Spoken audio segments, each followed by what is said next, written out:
আসসালামু আলাইকুম প্রিয় শিক্ষার্থী, আশা করি আল্লাহ তাআলার অসীম রহমতে ভালো আছেন। আলহামদুলিল্লাহ, আমিও ভালো আছি।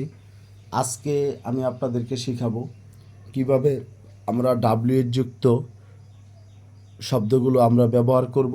এই বিষয়গুলো নিয়ে কথা বলা হবে। প্রথমত শিক্ষার্থী, আমি আপনাদের বলি, আপনাদের পরীক্ষায় একটা প্রশ্ন থাকে, যে কোনো পর্যায়ে এই প্রশ্নটা থাকে যে আনসার দ্য ফলোয়িং কোশ্চেন্স। অনেকে স্যার হোয়াট হোয়াট তারপরে এই ধরনের প্রশ্ন থাকলে আপনারা বুঝতে পারেন না যে কিভাবে আপনারা উত্তর করবেন।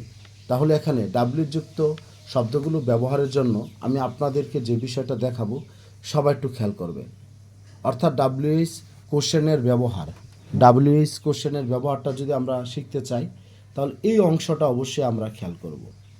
সবাই একটু খেয়াল করে নেবেন। আমি বলতেছি আপনাদের যে প্রথমত যদি দেখি যে আমরা হুযুক্ত প্রশ্ন থাকে, ধরেন হুদিয়া প্রশ্ন, তাহলে পার্সন, ব্যক্তি খুঁজে বের করতে হবে, কে বা কারা, কে বা কারা। হু মানে পার্সন, তাহলে কে বা কারা। হোয়ার মানে প্লেস, মানে স্থান খুঁজে বের করতে হবে। হোয়েন মানে হলো টাইম, মানে কখন, মানে সময় খুঁজে বের করতে হবে। হু মানে কে বা কারা, সেই জন্য পার্সন মানে ব্যক্তিদের খুঁজে বের করতে হবে।